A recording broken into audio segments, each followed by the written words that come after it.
He loses, man. What? You're fucked, dude. I'm fucked. If he loses, I'm fucked. It does seem that way. You can't just be like, yo, Yeah, I'm like, how long do you think my prison sentence is gonna be? How long do you think my prison sentence is gonna be? How long do you think my prison sentence?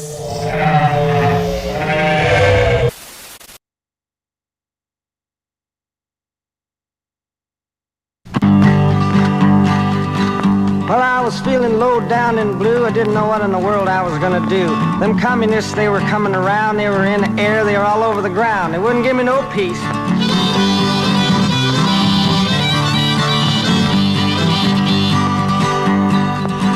Well, I run down most hurriedly and joined the John Birch Society. Got me a secret membership card. Started walking off down the road. Oh boy, I'm a real John Bircher now. Look out, you commies.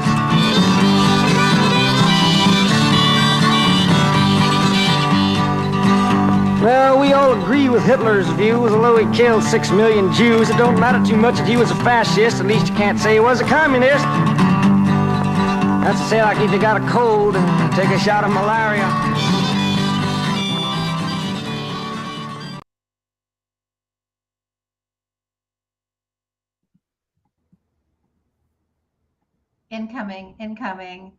Incoming. Sorry, they switched the interface on me. I'm still getting used to it, man. High fidelity. Thank you for that incredible opener to Rad Pod and Chill, Den of Spies edition.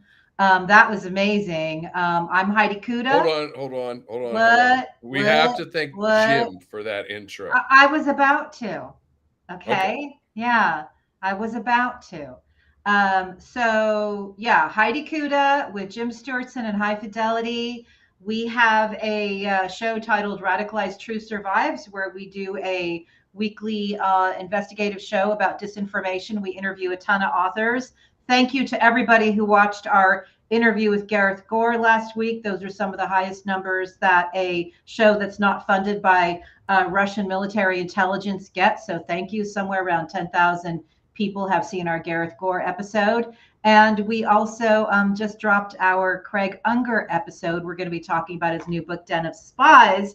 And it actually relates to what Mr. Bob Dylan was just talking about as he was referencing the John Birch Society, etc. And Jim, why don't you take it away? Why don't you go ahead and just kick us off with whatever is on your mind? And, you know, I've got some thoughts about that amazing opener. Well, where should I Hi, start? Jim. Hello. We're not putting you on the spot or anything, but no. He's all good. I mean the John. Excuse me, I have a little frog in my throat. LOL. Large bong hit. It's the indica It wouldn't frog. have anything to do with the bong hit. It's the very rare indica. That. It's the rare indica frog. Anyway, yeah. John Birch Society was much more influential than even I realized. When you look at the rhetoric that's coming out of Trump, Flynn, especially these old like boomer white guys, you know, it's identical. It's fucking John Birch Society propaganda. Now, just briefly, for those of you who are lucky enough to not know about the John Birch Society, it was started in 1958 by a guy named Robert Welch.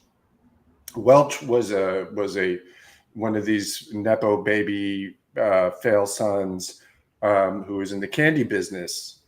Yeah. And he decided that he really liked Charles Lindbergh and the America First Committee, which was pro-Hitler and deeply anti-Semitic up and down. Yeah. He loved that. He was into conspiracy theories, and it answered a lot of his questions, blah, blah, blah.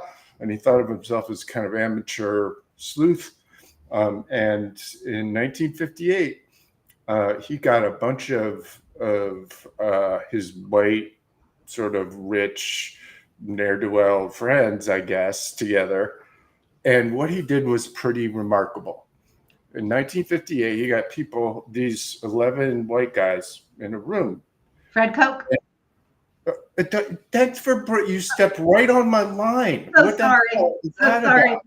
So sorry. So This is sorry. that's Cut. literally. We'll edit. We'll do it. We'll edit. and We'll post. cut it in post. Cut it in post. Yes. One of the 11 was Fred fucking Koch, and both of his sons, by the way, joined the John Birch Society as well, and were active members all the way through the sort of, hairy bits in the 1960s. And it was basically a counterintelligence operation, is kind of how it portrayed itself, but it was against an enemy that doesn't fucking exist. Yeah. And this is like, people just sort of gloss over it when Trump calls everyone a communist. Yeah. Or Mike Flint, here's Marxist, socialist, communist. What is that? What's that about? Where the fuck is that coming from? Why did they really seem to believe that there's a conspiracy theory, that there's a conspiracy of communists who are taking over America, right? So this meeting, before Heidi stepped on my line. Sorry, Jimmy. Didn't know you were going there, bro. It's all good. He basically just brainwashed these guys for 2 days. Wow. It's literally what he did. He locked them in a room, and he told them this elaborate conspiracy theories where he was putting charts and shit. Like, what's that movie? With Dr. Strangelove? All the charts and graphs in the insane guy, Brilliant Mind. Okay. I can't remember. Anyway. All right. So he's in there and he's doing all the charts and the conspiracies and shit. And these guys come out zealots, believing in their little white man hearts that the communists are coming. And so all of this was basically modeled on the protocols of the Elders of Zion, which I won't repeat what that is now, but it's all the same thing. And so without diving into the details of what that all was, it struck me, and I didn't do this on purpose, but the last 4 things that I've written were about conspiracy theories created by white men to hold on to power because of their paranoia. Wow. So I wrote one on blood libel, which started in the fucking Crusades, right? 1,000 years ago, and traveled all the way up to the protocols of the Elders of Zion, which repeated blood libel, which basically then spawned all of this shit. Wow. I wrote one on protocols and how it was spread in America by Henry fucking Ford, and how Elon Musk is basically repeating the same thing in the 21st century. I'm forgetting what is the fucking last one I did. Hold on. I'm spacing. Oh yeah. There's the John Birch Society, which I just talked about, which is why I couldn't remember it. Right. Yeah. The last one is the whole Haitian migrants eating the pets thing. Yeah. It's the same thing, literally. Yeah. Like what is blood libel about? It's about Jews stealing people's kids and eating them and drinking their blood. That's blood libel. Right. What was J.D. Vance talking about? These horrible, unhumans who were invading, who were stealing people's pets to eat them.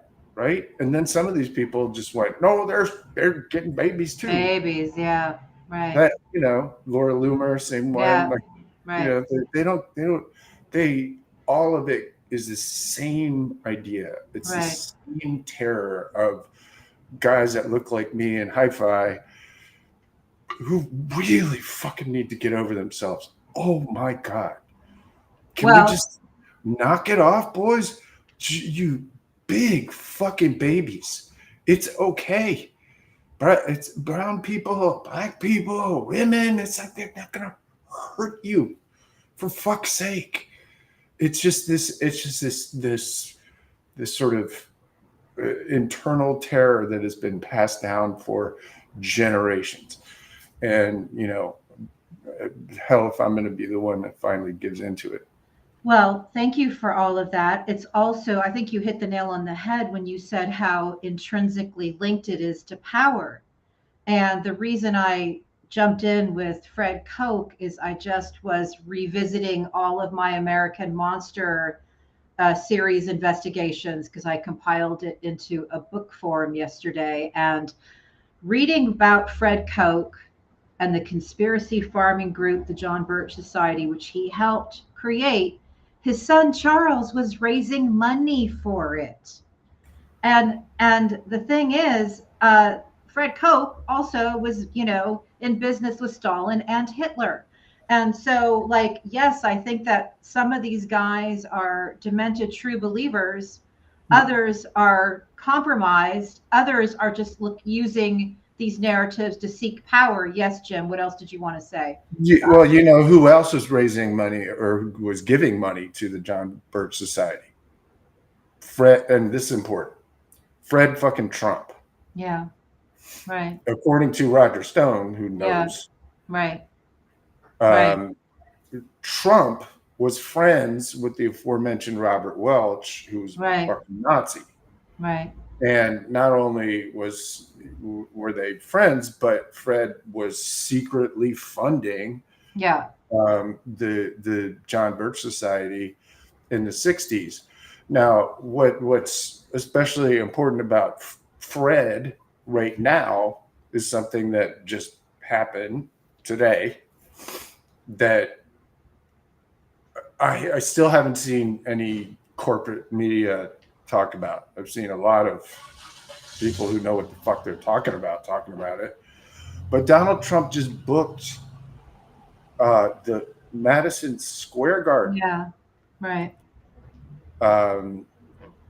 For a rally a week before the election. Yeah. Now, if anybody knows their history, the Nazis had a large rally 6 months before Hitler invaded Poland, and it was in America at Madison Square Garden, right, at the same location. Now, the reason why this is connected is Fred Trump was arrested at a KKK rally in 1927 in New York. Knew Robert Welch, who was friends with Charles Lindbergh, who also had Nazi rallies, by the way, in Madison Square Garden. So in my view, it's almost a certainty that Fred Trump was at this fucking event in Madison Square Garden. Donald Trump spoke about it yesterday. He spoke about how his father, and he said it with such disdain, and most people didn't catch it, but he was talking about his father's relationship. He was a builder in Brooklyn. Yeah, we dealt with a lot of Jews, to say the least. Stuff like that. Just was trying to tell this story in a non-anti-Semitic way. It was not fucking figuring it out. And that's important because Fred and him, it is one continuous motion from fucking KKK Fred Trump to John Birch Society. The John Birch Society isn't just like some kooks. They believe in the fucking Illuminati. They believe me and you, dear viewer, are fucking Satan. Like, but they wear suits while they're saying it, right? That's why they're so fucking dangerous. And so anyway, these guys have been doing it for years. And to put a not too fine a point on this, and then I will shut up. The John Birch Society and the constitutional sheriffs. Remember the constitutional sheriffs we keep yelling about? These motherfuckers who have said out loud that they're going to fight the federal government if they, impinge on their rights or whatever as county law enforcement. Where was I going with that? Constitutional sheriffs and John Birch Society. This is important. Yes, constitutional sheriffs and the John Birch Society are on the same fucking team. They do each other's podcasts and stuff. Mark Lamb was on the John Birch Society main podcast saying, "Yeah, we got to get the government," and it's 2024.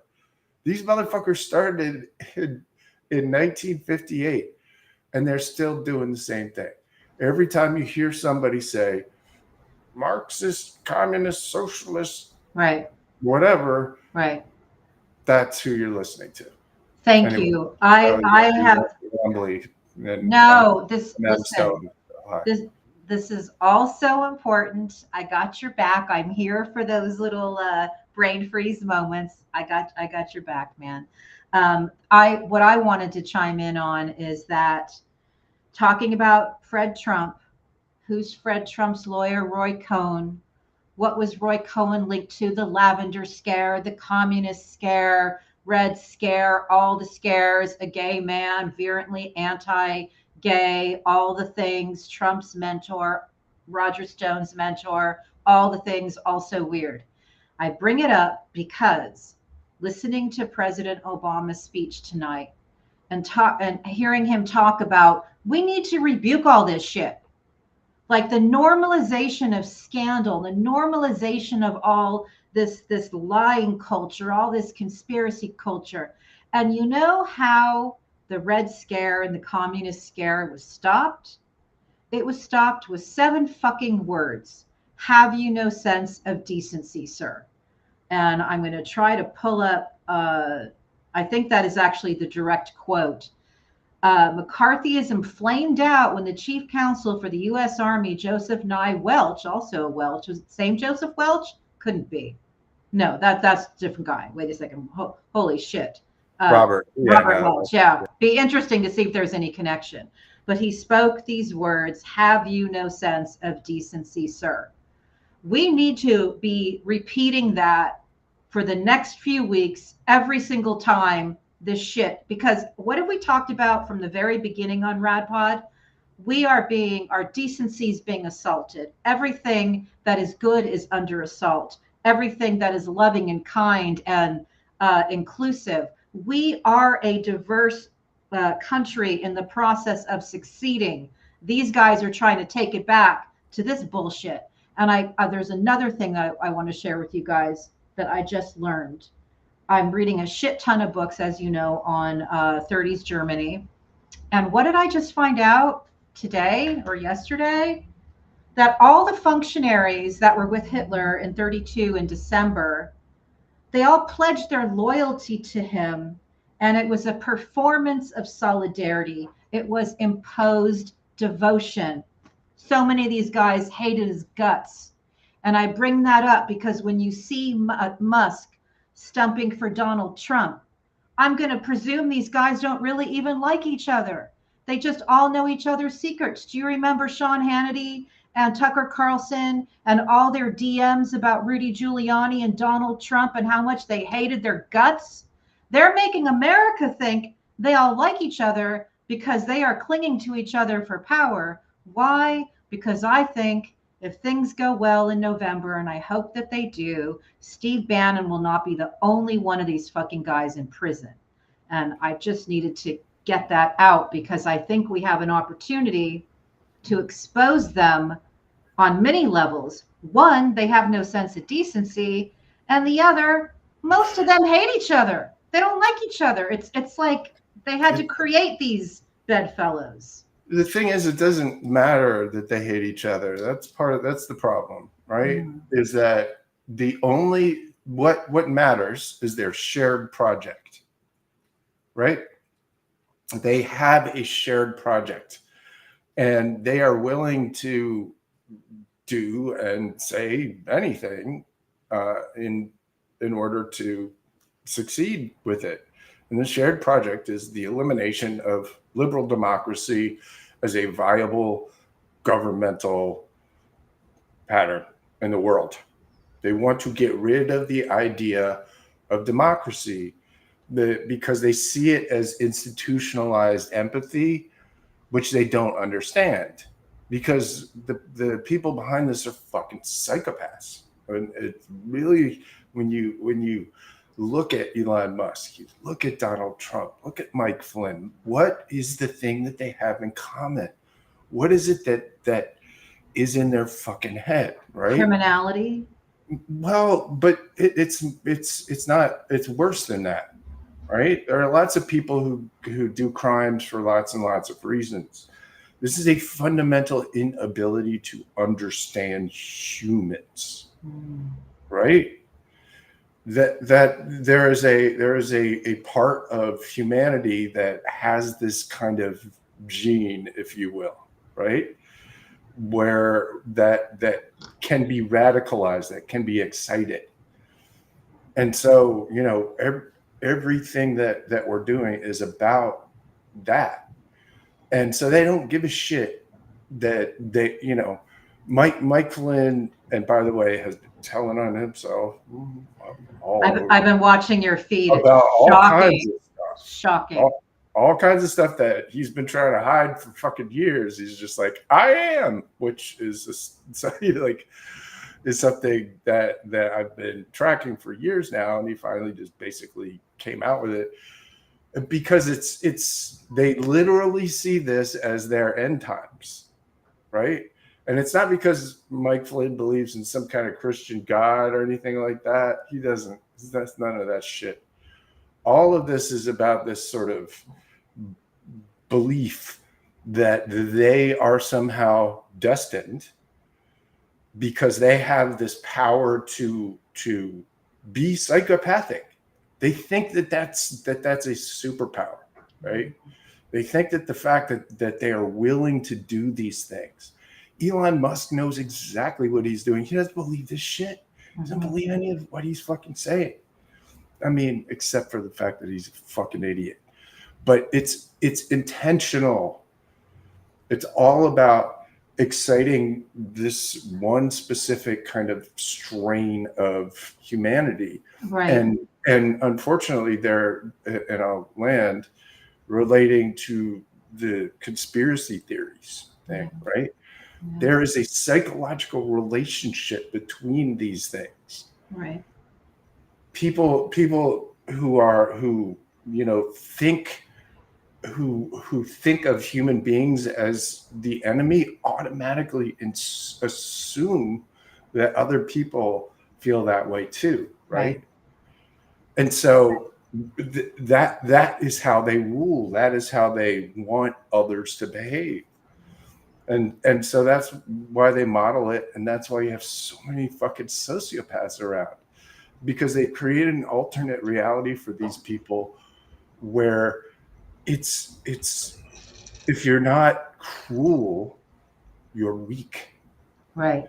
And it is the weakest possible thing that a human being could do to another person, is to literally rewire their brain in order to get them to believe something that otherwise they wouldn't. So I want to hear from Hi-Fi, because I'm sure he's got some deep thoughts. But what I want to say to what you just said is that I agree that they have a shared project. So it doesn't matter if they hate each other.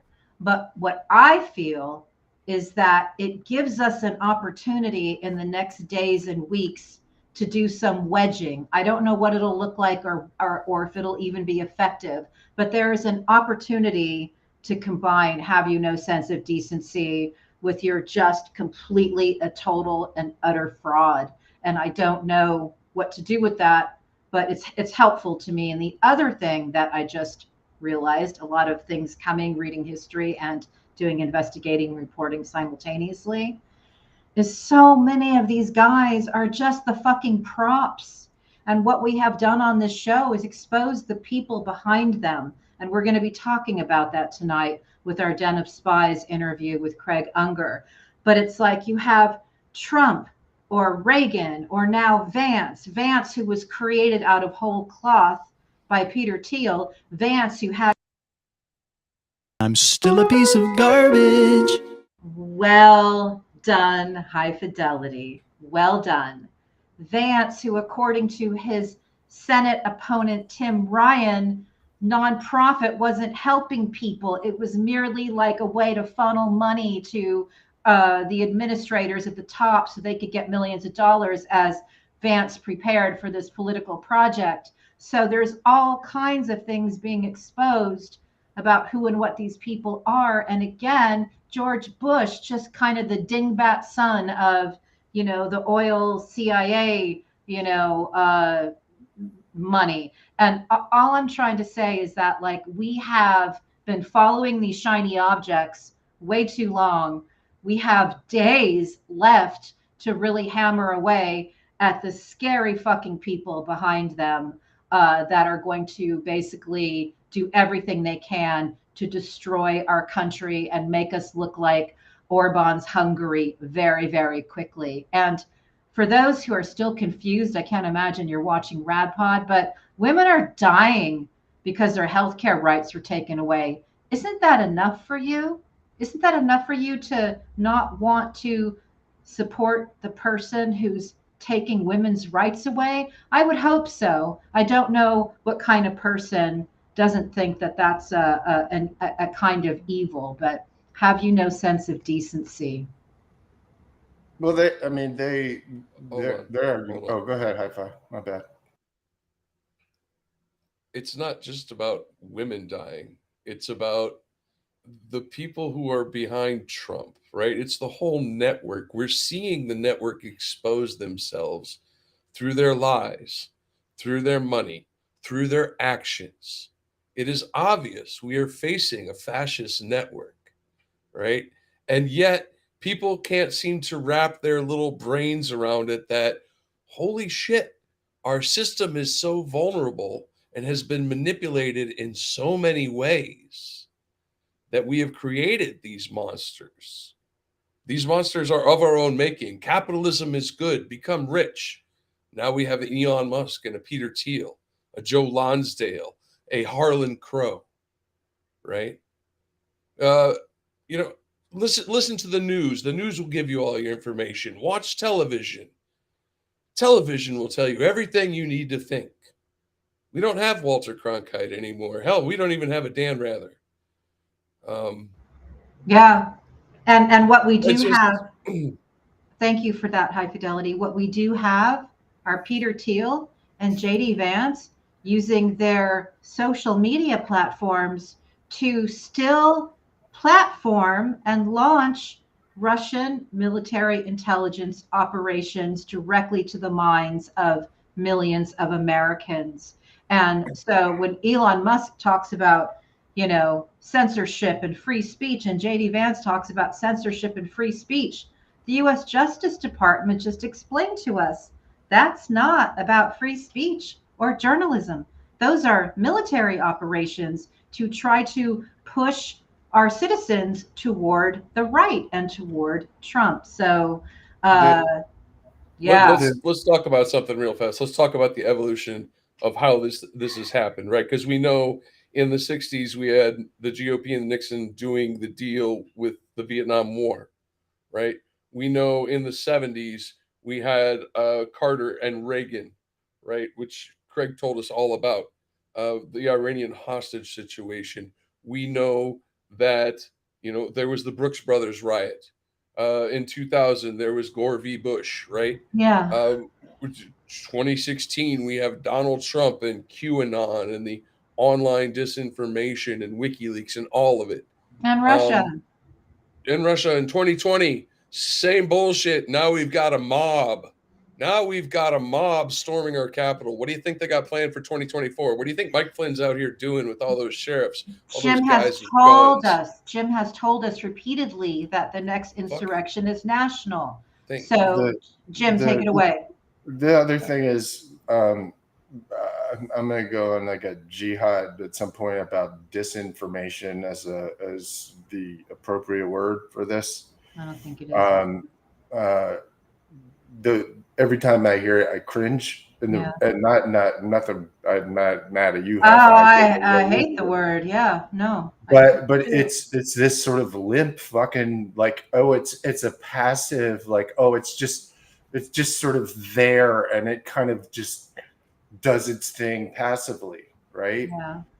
That's not how it fucking works, right? Yeah. Disinformation is a static packet of nothing that doesn't matter if somebody sees it once, right?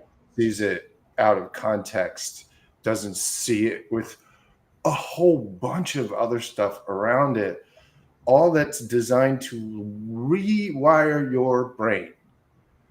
It is that simple. Like, you just think about your brain, like, let's imagine you're in the, in the prime of your life, and you're in the best mood, and your brain is in this kind of like good place where you feel like you're in touch with the world.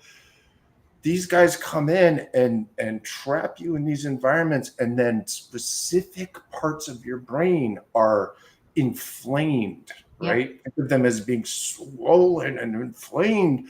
And every time any subject comes in related in any way to these subjects that they have wired into your brain, they suck that information in and block everything else out. Right? The neurons, the connections between your parts of your brain become literally overstimulated. They are overweighted in terms of computers. And so your entire world becomes altered. And that is not a temporary thing. Right. It's not necessarily a permanent thing, but it's not something that just goes away, because it takes time for those connections to be solidified. It takes time for them to ram them into your mind, and it is so hard to unwind them. Wow. You can do it, but what you have to do is it's like you got a sprained ankle. Yeah. And you just keep fucking running around on it. What the fuck's gonna happen? Wow. It's gonna hurt, and it's gonna keep getting hurt over and over again. But if you're afraid, right? You're just running on your sprained ankle, but you think there's a monster behind you, right?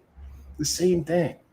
They've created this invisible fear and programmed a reaction that you must have. And if you don't have that reaction, if it doesn't fit into your worldview, it hurts. It's like a shock collar around people's neck. Wow. For the things that people say to them, or the things that they say, or what a great way to explain it. I've never heard it used as a shock collar, and we know when it happens, because when you respond with a fact, we trigger. It literally looks like they got punched in the face. When I told my perfectly normal friend who became an anti-vaxxer that she would look good in an iron lung, she looked like I had just activated a shock collar. Yeah, it's cognitive dissonance. It's literally mental pain, and it comes from information coming in that doesn't fit into these sort of rewired brain that you have. And it rejects it. It's like white blood cells for thought, and it's horrible. I invite you guys to come up with a better retort than have you in a sense of decency. But the issue that I'm having is that we just let the conspiracies infiltrate the narrative for so long. And we know that they are always present in the rise of fascist states. Conspiracies are how people stop believing their eyes and ears. And we know that there are people who are no longer believing their eyes and ears. They just want to do whatever their cult leader tells them. And I would love what do you got, Jim? Trump said to a half full room, Yeah, that he has never had an empty seat. right. But people sitting next to fucking empty seats. Right. He said that to people sitting next to in empty. It's the party told you literally to deny the evidence 1984.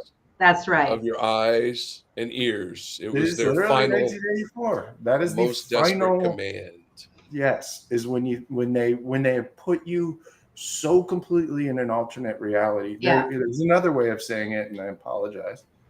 Those who can make you believe absurdities are those who can make you commit atrocities.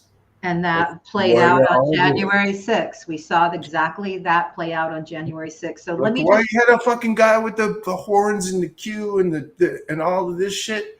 You had these fucking dumbass Nazis in their Proud Boy outfits and they're ooh, Antifa. I mean, it's absurd. Yeah. But that's the point. It has to be. Well, I want to talk to you about a couple good things. The Harris wall signs in my neighborhood are sprouting up like mushrooms after a rain. And that's okay. So Southern California, but there's no place immune to, radicalization. So I'm glad to see it. And I just wanted to tell you that some of the signs are flags the size of the MAGA flags that you see on the side of trucks. So we have people with the Harris Walls flag that is literally as big as those MAGA flags. And I just wanted to give a shout out to them because it really warms the heart. I also want to tell you guys that I took my 86-year-old mother to see 84-year-old Tom Jones perform at the Greek Theater. His voice is amazing, as good as it ever was. He was just incredible. But he did a song that felt very much like a Bob Dylan song. It felt very much like Subterranean Blues style. It was called Talking Reality TV. What was it? Talking Reality TV Blues. And there's a line in there. He goes all in on Trump. He basically says everything but his name, where he says, reality killed by a reality star. And I was just like, holy shit, you go, Tom Jones. A couple of MAGAs walked out during that song, got up and left, and thousands of people got on their feet and cheered. And I'm sharing this with you guys because if you want to feel good about what's happening, I believe get into action, go where people are, see where they're at, meet them where they're at, and go on every webinar you can and every single call you can to see what people are doing. Today I was on a call with what people are doing in Texas. Hi-Fi was the first one to tell me about Paxton in Texas. What Texas is going through, Texas would be a fucking blue state like Florida if it wasn't for guys like him. And what Texas is going through, to me, sounds like the country of Georgia or Hungary. It does not sound like America. It is so scary, but they're so mobilizing young people right now. They have like massive amounts of people door knocking and explaining the stakes. And so anyway, Jim. Paxton is a serious danger to fucking democracy. Like that guy, there's a reason why Elon Musk picked up all of his employees and from Twitter and moved to Texas. Because there's a criminal, one of the like most blatant, like shitty, low down fucking criminals in the country running their law enforcement. Like Ken Paxton is a fucking lunatic and a complete moron, and has committed so many crimes that the Republican the Republican House of Texas almost impeached him. They had to. I know. They couldn't pull the trigger, but you know, they kind of waved at him a little bit, like bad boy, bad. You shouldn't commit shitloads of like felonies, Yeah. like or anything. Don't Yeah. do that. Yeah. Bad. But they let him keep doing it. Yeah. And so that's why Elon Musk has moved there. That's why Ivan Raiklin and Flynn's people are there all the fucking time. Yeah. Is because it is a hotbed of sedition. It's literally a bunch of fucking seditionists down there on the border, you know, ready for whatever the hell is coming. They don't even acknowledge the current president. I've got something to say about that, but High Fidelity, jump in. We haven't gotten any Craig in. What's that? Let's get some Craig in. Wait. I got one thing up before we do that. I got one thing. All right, go one thing. Craig. And we can talk about it afterwards, but I just want to bring it up while it's on my mind. Dave Troy went to hear Liz Cheney speak. As you guys know, our viewers already know, she threw in for Kamala and Walz. Thank you, Liz Cheney. But he had a question for Liz Cheney, and the question apparently did not get answered. But the question was, hundreds of low-level people involved in January 6th have gone to jail and have been properly held accountable. Why is it that Michael Flynn, Roger Stone, Ivan Raiklin, Ali Alexander, and so many higher-level planners have faced no consequences or scrutiny? So hold that thought for a second, because I looked up Ali Alexander. I thought he had consequences, and that's when I found out about his scandalous, weird past. And I thought, oh my God, it's like Keira Giles told us, and it's like Roy Cohn all over. They're all incel. These guys are compromised, and they're all everybody. incel. Wow. They're all repressed, fucking weird deviants. It's crazy. Wow. It's so nuts. And then that made me think, God, Flynn and Raiklin, what's up? So anyway, that's all. I would like to get an answer to that question as well, Liz Cheney. The last two situations we just discussed on this program show that if you do not hold a malfeasant accountable for their actions, then it is tacit approval by the system of those actions, and those actions will continue. And when they are so detrimental to our country that they, Trump pulled an auto golpe. Let's not cut to, But that was a great segue to Craig Unger. Yeah. Hey, let's talk about when they did it with Jimmy Carter. Of Den of Spies coming out on Jimmy Carter's birthday. Let's start there. Well, Jimmy Carter's 100 years old, and I think it's long past due for him to get his for history to be honest to him. He went out and lost his re-election campaign in 1980 and was basically characterized as a weak president who allowed the United States to be humiliated. And what I write about in Den of Spies is a covert operation run by the Republicans that sabotaged Carter's attempts to bring home the hostages. And they really hijacked American foreign policy. And I believe it was a treasonous covert operation by the Reagan-Bush campaign. William Casey gets us into Bill Barr covering up Iran-Contra. Where was Bill Barr? Covering up Trump and Russia. Anyway. I'm a little hot. It's easy to be hot about these things. Our friends know that Craig Unger has written some of the most important books in the modern era. He's written books about American compromise, House of Bush, House of Saud, House of Putin, House of Trump, House of Putin, and also his new one, Den of Spies, which essentially is 44 years in the making, 30 literally that he's been working on this project. And it's incredible. And I think we should go to the next clip and then keep going, because I got something to say. Is they will stop at nothing. They will do covert operations, allying with hostile foreign powers, whether it's Russia or Iran, and they've done it. It's played a role in changing the outcome of quite a few elections.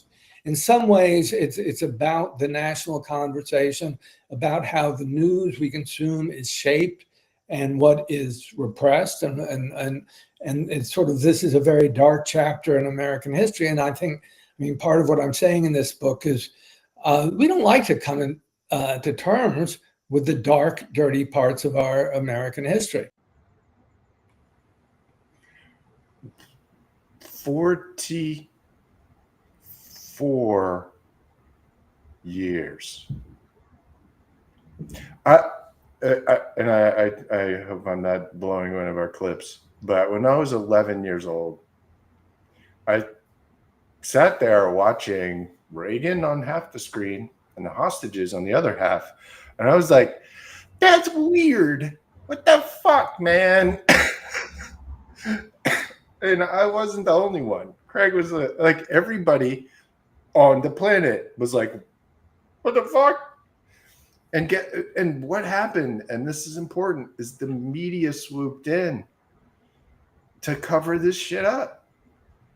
The Reagan administration had all kinds of stories and whatnot. And then Craig got interested. He was like, I think it's time we know what actually happened. And they did what to him? They caught and killed his story. And I've had this shit happen to me as well. Like, ooh, that's interesting. Why don't you come be friends? Come be friends and we'll do something together. And then nothing fucking happens. And sometimes worse than nothing happens. And I just a shout out to Craig for being a dog with a bone for 30 fucking years to get this story out, because he's exactly right. And until we come to grips with the fact that these things happen, like these conspiracy theories are, whenever there's a whole bunch of conspiracy theories, one of them somewhere buried in that fucking mess is true. I found it very heartening that somebody who is as incredibly valuable to investigative reporting as Craig Unger was called a conspiracy theorist. That was, he was hired by Newsweek. I know. He was hired by Newsweek only to subvert his work. And he said, when you have the entire news sphere writing about how something is not a story, that's when you know it's a fucking story. Because if it's not a story, you don't write about it. You don't need a bunch of reporters saying this is not a story, because that is a hot tip, viewers. It's generally a story. Can I give you one other example? Sure. That just came up is there's a documentary on the HBO on Satoshi. Oh yeah. I'm gonna try and be kind, because I don't know why exactly, but I'm going to try. So I got interested in QAnon over 4 fucking years ago because I saw it as a dangerous thing. Yeah. And this guy comes swooping in. Oh, I got a whole documentary about it. Oh, in the can, all ready to go. This little dipshit over here who could not even keep the website going is the guy who brainwashed half of America, Ron Watkins. Wow. This douchebag. the cowboy hatted fuckwit. Right. Well, but the director intentionally found his guy for whatever reason. You really want to run Watkins to be the guy, and then he just invented this gotcha moment that wasn't a gotcha at all. He just said it was. And this thing with Satoshi is exactly the same. He picks this one specific developer who liked the same kind of pizza, apparently, as Satoshi. That's all he's got. And he just weaves a bunch of dumb, circumstantial, barely even like at all convincing, even to an amateur. Yeah. And he's got, he's all over Twitter. He solved Satoshi. In the meantime, the guy who says is Satoshi is like, you fucking asshole. Now a bunch of people think I'm worth $70 billion. And I'm not Satoshi. Fuck off. What are you doing? Right. But nevertheless, right, on HBO now, and a bunch of people's, on their UI, they see Satoshi, and then they'll read an article. Oh, it's Peter Todd, and they'll be like, oh, I guess it was that guy. And in the meantime, and this was our first episode, the enormous criminal fucking fraud that goes on in not just Bitcoin, but cryptocurrency in general. Yeah, right. Is like civilizational fucking threat. Right. And I find it just shocking that a company that I think, is good work. Well, it doesn't. It would platform the same guy a second time to do the same cover up. Yeah, call it what it is, and that's not. I'm not going to put any public on this bullshit. So there's been a war on journalism. It's been in every facet of journalism, depending on the execs and the producers.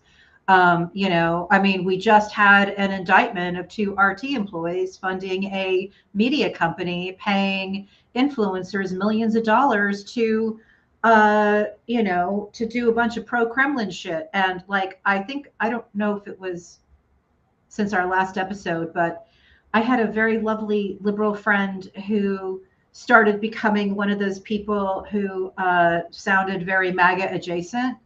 And I was like, what happened to my friend? And he's like, oh, I go, what are you watching? He goes, oh, I watch Benny Johnson. Have you heard of him? And this was maybe a year ago. And at the time I hadn't, and I looked him up and it was so sus.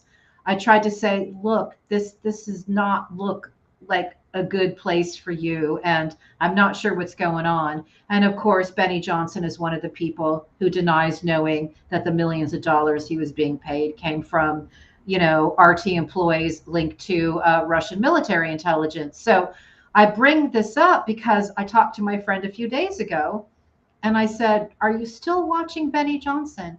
And he said, no. And I said, why not? He said, because I found out he was being funded by the Russians. So can we have more indictments? And can we get the 600 names of US-based paid Kremlin stooges released so we know exactly who is infiltrating media, comedy, academics, which veterans are shilling for the Kremlin? We need that list. There is some fucking resistance. I almost want to call it a deep state of sorts. That does not want to prosecute Americans for this. Yeah. Right? Who got prosecuted? Russians, 2 Russians. That's the only people. Yeah. You sort of passed over it, but it's important that the DOJ and the FBI are giving Benny fucking Johnson, who just had Mike Flynn on to say that there's weather modification going on in hurricanes. Oh my God. Literally, like Flynn and Benny Johnson, this guy on the same thing, saying the government is sending hurricanes at you, people. And climate science And, denialism exists in the same universe. and this guy was allowed by the Department of Justice and the FBI to continue doing what he's doing under the pretense that Benny Johnson couldn't have possibly known that the thousands of lies he's told about Zelensky or Ukraine or anything, that he didn't know that that was Russian propaganda. Yeah. It's fucking nonsense. And I'm sorry, I don't want to rant, but this failure is putting us in severe risk over the next several months. And I just have to say out loud, look, there is a plan here, and none of this, even though it's good that it's leaking out in little tiny bits, what we all fucking know is happening. In the meantime, there's a plan, and the plan is very fucking simple. They're going to create a bunch of chaos, going to create a bunch of fraud and bullshit. They're going to turn that into lawfare, and they've already started those processes. Those legal cases will go to criminals on the Supreme Court, who will decertify electors. That will throw the vote to the House. One governor gets a vote per state. That's all. That's 27, 28 Republicans. And Bob's your fucking uncle. Half the country, including the Supreme Court and the House, think Donald Trump is president, and the other half don't. And and the reason why this is still able to happen is because we've been too fucking cowardly about this. We have failed utterly to simply lock up the people who did this shit that we and our friends and so many other people have risked our own personal lives to expose. And it's very fucking frustrating. Yeah. If you see us get a little hot, because it's frustrating to watch this shit just happen in front of us, and when the shit starts going down, I don't know, man. It's going to be very hard to watch. We've been at war with the country we believe in, and we need some fucking backup. And I've got a couple things to say on that. I listened to Joyce Vance, Mark Elias, Lawrence Tribe, and Maya Wiley talk about the preparations for what we're talking about, the type of battle plan that we're talking about. And when it came to the Supreme Court, nobody had an answer. Lawrence Tribe had an answer of what we could do in the future, but nobody had an immediate answer. And so that is very, very fucking real. Jim, you're the only one who's come up with that solution of, lock the court. Did you see the, sorry to interrupt, but there's a Politico article, one article about this. And the title of it is something like, how the Supreme Court might cast the final vote. And then the entire article is about how they got themselves into a situation. How that it must be so hard for them to get out of this situation that they're in now. I'm like, it's not a bug, you fucking idiot. It's the feature. It's the entire feature. There's one feature. The one feature is to eliminate the Constitution. And they absolutely will do this if they're on the fucking bench. So apologies. But the one that's how this works. And it's really important, right? Limited hangout. The Supreme Court, they might fucking throw the election, but they'll try to wiggle out of it because they don't really want it. That puts the entire wrong framing on it, and it makes people tune out. Yeah. Because it doesn't seem important. And it's dangerous. And very dangerous. I do want to say one thing since we brought it up before we get back to Craig. It took 2 years for the people who took money from the Russians to run around the country trying to interfere with elections and create fake rallies to be prosecuted. So Poole can say whatever he wants. Johnson can say whatever he wants, but let's see what it looks like 2 years from now. I realize that's too late, but I do want to bring that up. There was like this crazy ass lag time. The other thing that I want to bring up is when JD Vance was screaming about censorship over and over and over again during the debate, RT on Rumble, which he financed with Peter Thiel, had 24 million views of its live stream that day. RT, which our law enforcement agencies are telling us is an arm of Russian military intelligence. So I'm just saying, like, everybody, don't look at the, the telegenic people, look at what's behind them and what they actually represent. One more thing before we introduce the two last Craig Unger clips. Craig said something very fucking important. A million things in that 40-minute interview. Please watch it at YouTube. He said that when Jimmy Carter came into office, his administration, the head of his administration, purged the intelligence agencies, mentioned the CIA, like 800 people were shit canned, because you can't have a bunch of people, who'd been working under Nixon or whatever that you couldn't trust. And what happened?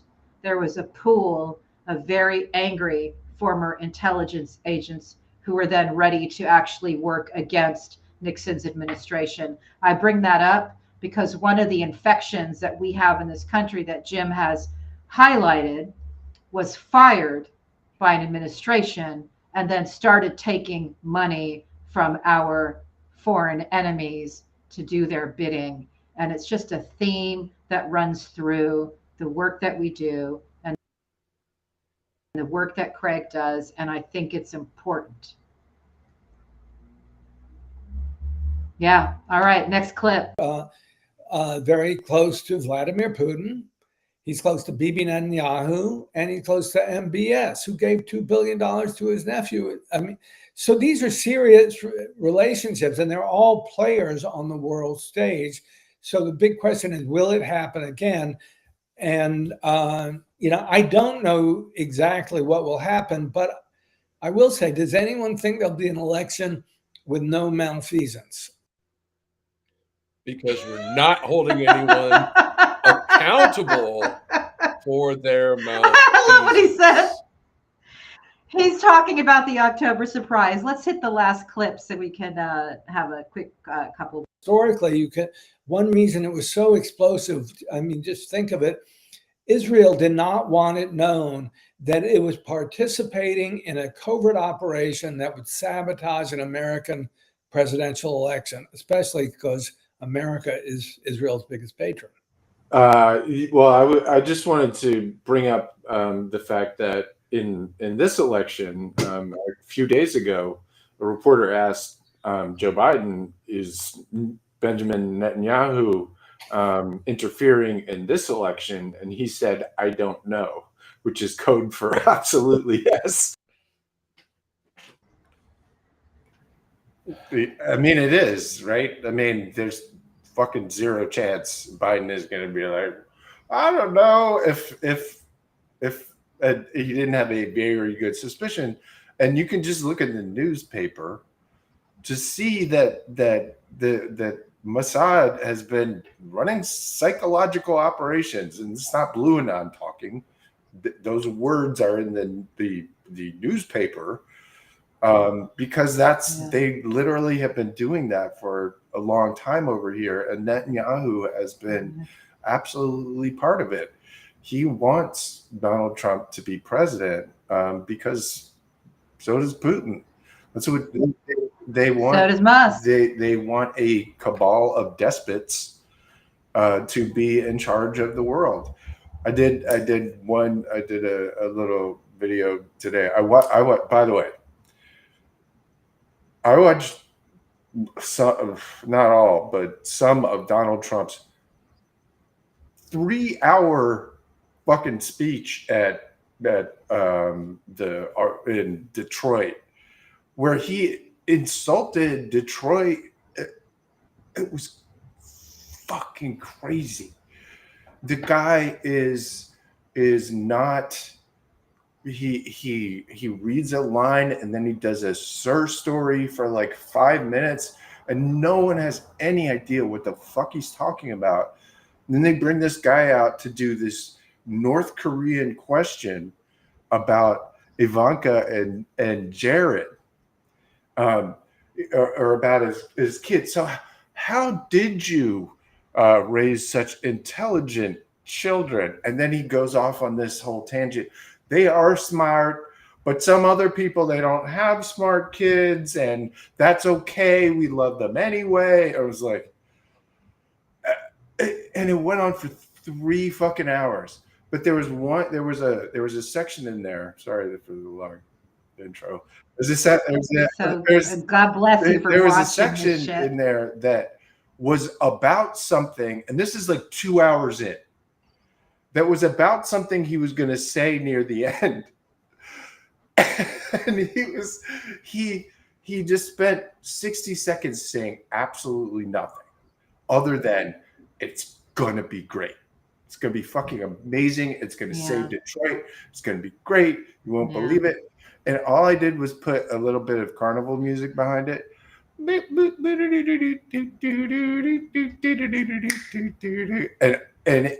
it just makes sense. Yeah. He's a fucking carnival barker. And that was a long way to say, like, that's his role here. Yeah. And part of the reason why Dave's question is important, why it's important to ask Liz Cheney this question, is because January 6th got blamed entirely on Donald Trump. And it effectively, the January 6th committee was a psyop on the American people to blame the entire fucking thing on Donald Trump. Right? That's the result. I'm not saying they meant it, but Liz Cheney said, I want to focus only on Donald Trump. That was reported. And unfortunately, that decision, that focus, that intentional eliding of the truth, has put us in a pretty sticky. We're in a sticky situation is a nice way to put it. We're in a very dangerous zone right now, and we will be in this place for some months to come. And thank you both for your work. Thank you for everybody who supports RadPod. It's essentially a volunteer operation. Please donate if you can, because we need to keep going. It's volunteer. It's essentially volunteer. I mean, we don't get paid. Where's the dollars from the fucking Russians or from the oligarchs in the U.S. aligned with the Russians? So thank you. Benny Johnson was getting $100,000 an episode. We do not get 100,000. We are grateful for your $5. Like when literally, somebody puts a $2 sticker in there, I'm like, we're like, yes. So this is all right. I'm bringing this show to a close. Hold on here. Well, all right. So a little bit of housekeeping. What we're saying. We're having fun. Shut up, high five. No. My turn. Good Lord. What the hell, let man? you two run on for like an hour. It's my turn. Yes, now. you did. You were very quiet tonight. Thank you. All right. Well, thank you for not getting us in trouble, High Fidelity. All right. The whole thing pisses me off. Right? Everything pisses me off. This whole situation we find ourselves in pisses me off. Of course, yeah. Look, I'm a systems guy, and I think about systems, and I think about the fact that is this going to be we live in a system. No, it won't be a long story. We live in a system that has been so infiltrated and so corrupted that we find ourselves in the position that an asset who is obviously beholden to multiple foreign entities who are not our friends is in a position to become president, oppress his opposition, and take this country to a dark place. I'm a man of solutions. My words right now are just for one man's ears. Hey, Joe, if you're out there listening, fire Merrick Garland, hire somebody who will start swinging properly, go out like a champ. We have 25 days and a wake up left, people, or 23. I can't even count them anymore. They're flying by so fast. Yeah, for real. We got work to do. Get out there, do it. Joe, I'm talking to you.